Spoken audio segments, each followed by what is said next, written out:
With her best friend coaching her the whole way, my wife finally divorced me. The day she slammed the door and walked out, my only reaction was relief. I finally had the TV remote to myself. It didn't take her long to figure out the guys sweet-talking her on the dating scene were all talk.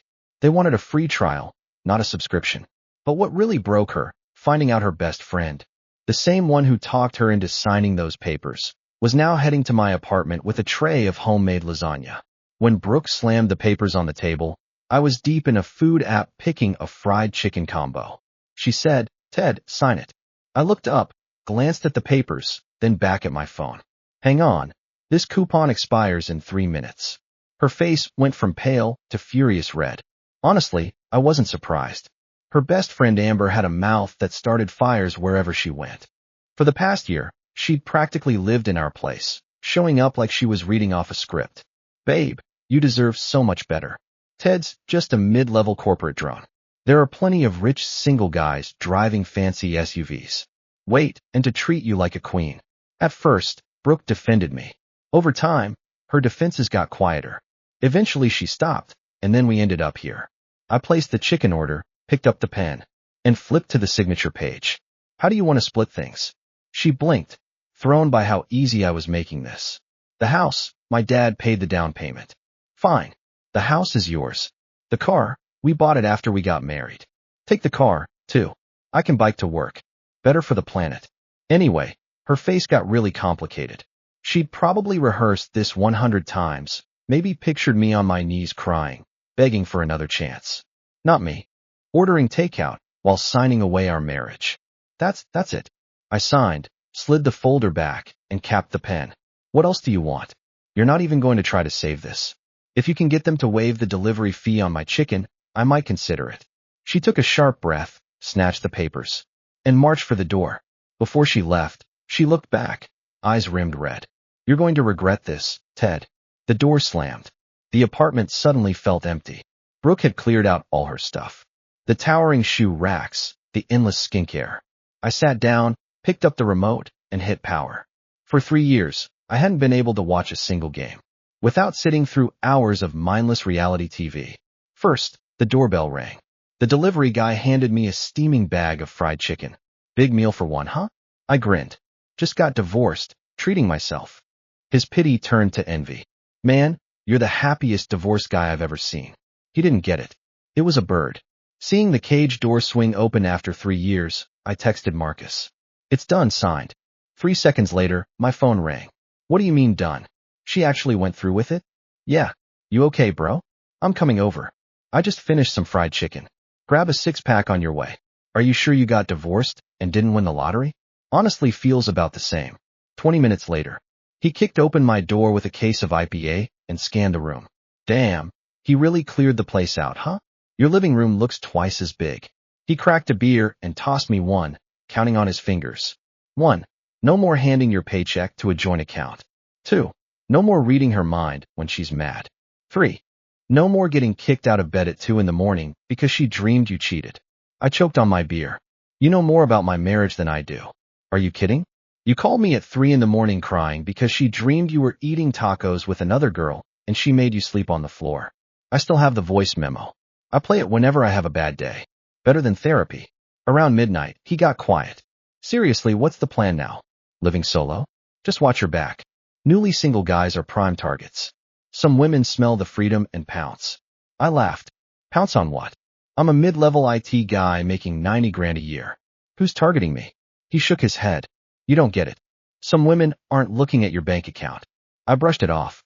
It wasn't until later that I realized Marcus had been way too easy on me with that warning. 3 days after the divorce, my life took a massive turn for the better. I started wondering if I'd spent 3 years in a white-collar prison.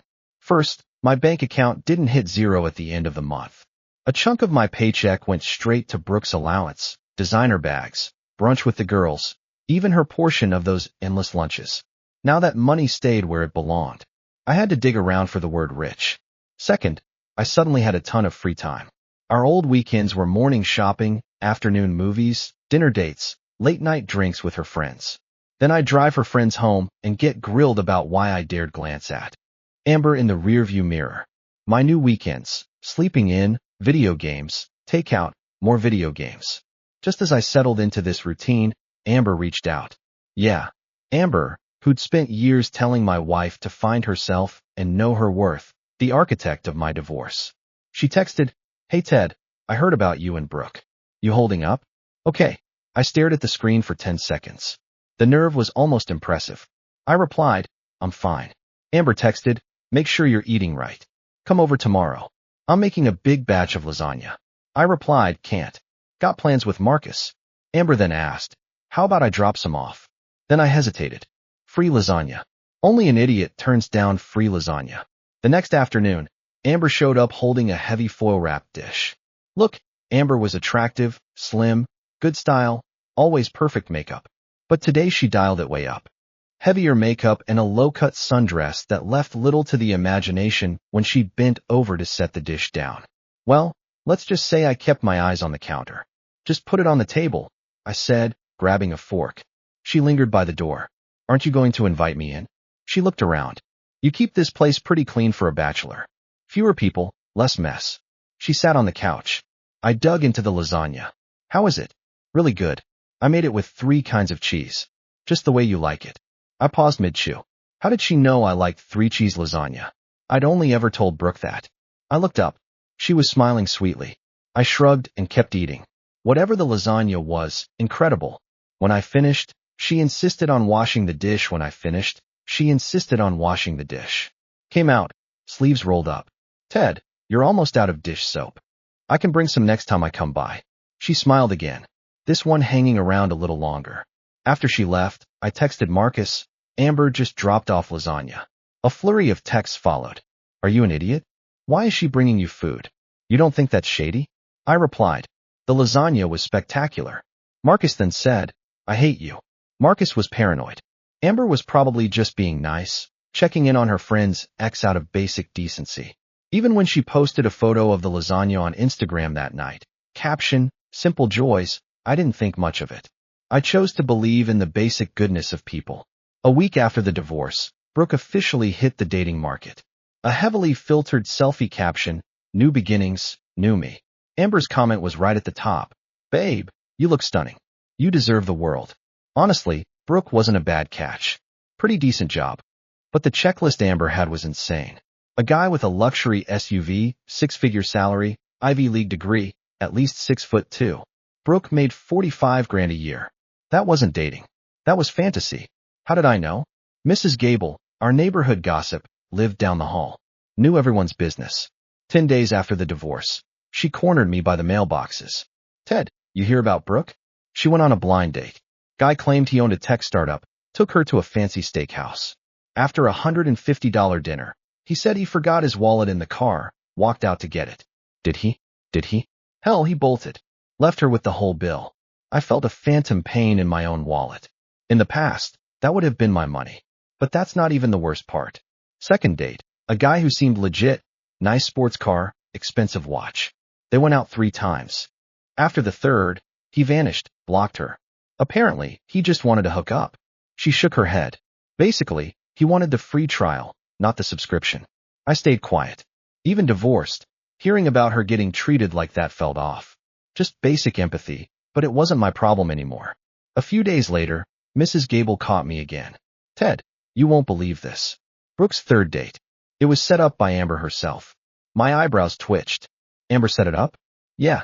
Supposedly some big-shot venture capitalist making millions. Guess how that went? Married, wife and kids, just looking for a side piece. Your ex got so mad she threw a glass of water in his face, and the guy just laughed and said, 'I like them feisty.' I didn't say anything. However, things ended between us. She was still my wife. Once hearing someone treat her like that got under my skin. But something else bothered me more. The guy Amber set her up with was married. Did Amber not know? Or did she know and do it on purpose? A picture flashed in my head, a wolf standing guard at the chicken coop, smiling warmly. But I shook it off. Amber's lasagna was really good. Sometimes a warm plate of food is all it takes to keep your mouth shut. Pathetic. I know. Amber's visits went from once a week to 3 times a week. Monday, lasagna. Friday, beef stew. My fridge had never been this stocked. I started feeling guilty, so I tried to Venmo her. She declined. I tried again. She declined again. You're not taking my money is making me feel bad, I told her. She blinked. Then how about you buy me dinner? Sure. I took her to the cheap taco truck down the street. Street tacos and a soda. $12. She sat on the metal stool staring at the plate of greasy tacos. Her lip twitched. You actually eat here? Yeah. Best tacos in the city. You said you'd buy me dinner, and you brought me here. Is this not dinner? I took a huge bite, juice running down my hand. Eat up before they get cold. She stared at her plate, then picked up a taco and took a bite. As we walked back, she suddenly spoke up.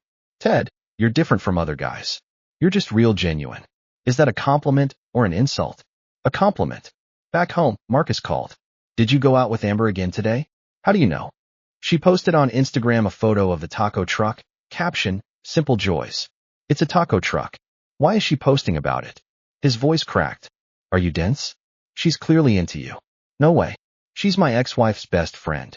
That's exactly why it's terrifying. Think about it. I'm hanging up. Right in 10 minutes.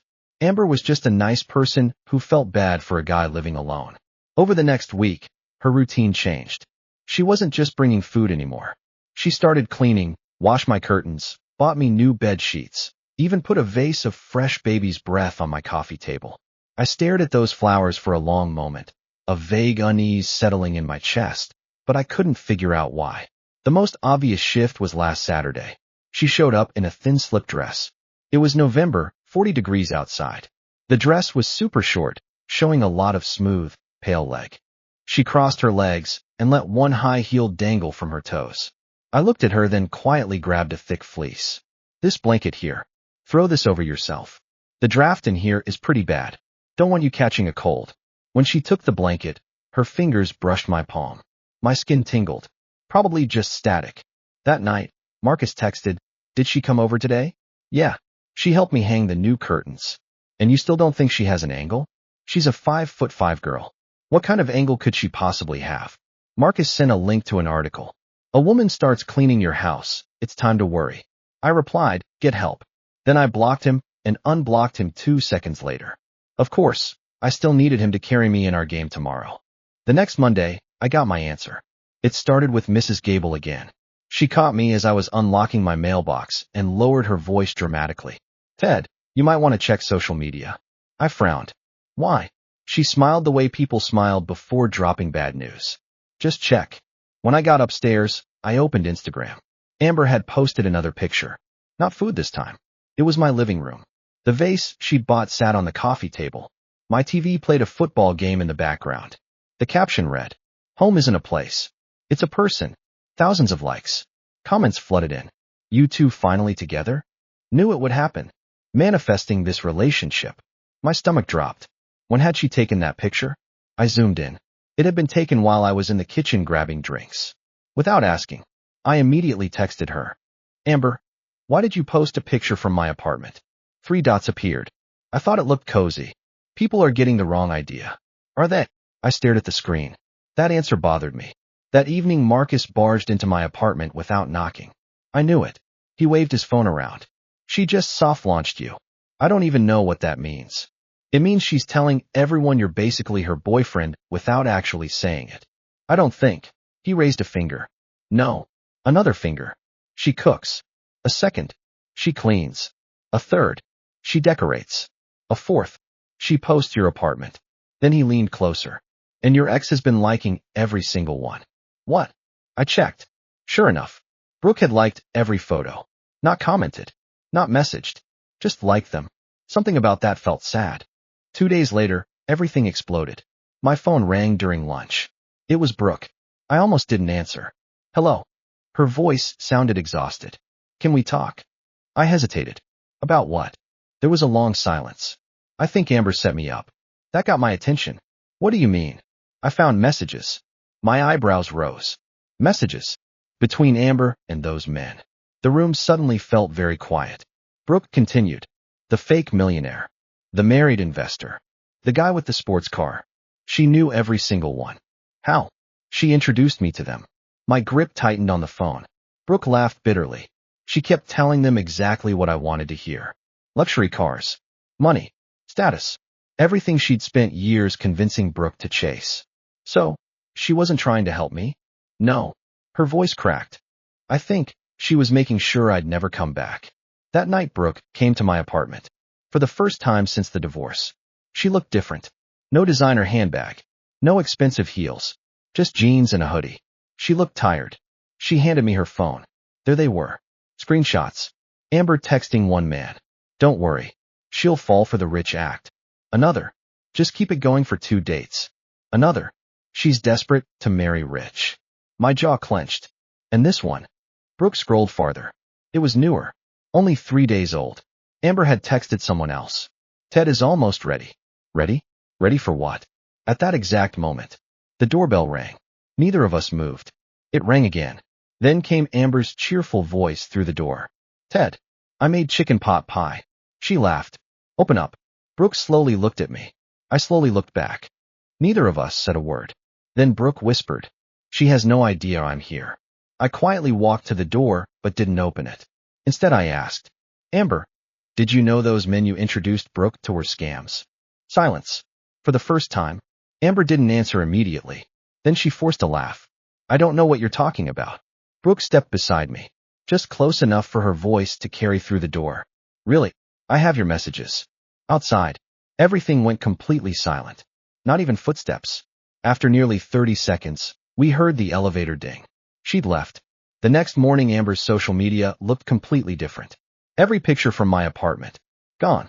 Every caption. Deleted. Her account went private. A week later Mrs. Gable delivered the final neighborhood update. You know Amber moved across town? I nodded. I heard. Mrs. Gable smiled knowingly. And your ex? I looked toward the window. Brooke had apologized, not expecting to get back together, but admitting she'd let someone else do her thinking for years. I accepted the apology, but that was all it was. Some bridges weren't burned in a single day. They were worn away over hundreds of small choices. I think she's going to be okay, I said. Mrs. Gable nodded. So are you. That evening I sat on my couch with a bucket of fried chicken in one hand and the TV remote in the other. Marcus walked in carrying another 6-pack. So, he looked around. No lasagna? Nope. No surprise visits? Nope. No relationship drama? I smiled, picked up the remote, and flipped to the football game. Just peace and quiet. Marcus raised his beer. To freedom. I clinked my bottle against his. And to never underestimating free lasagna again. He laughed. No. Always underestimate free lasagna. We both burst out laughing. For the first time in years, my apartment felt exactly like home. Not because someone had decorated it, but because it was finally peaceful.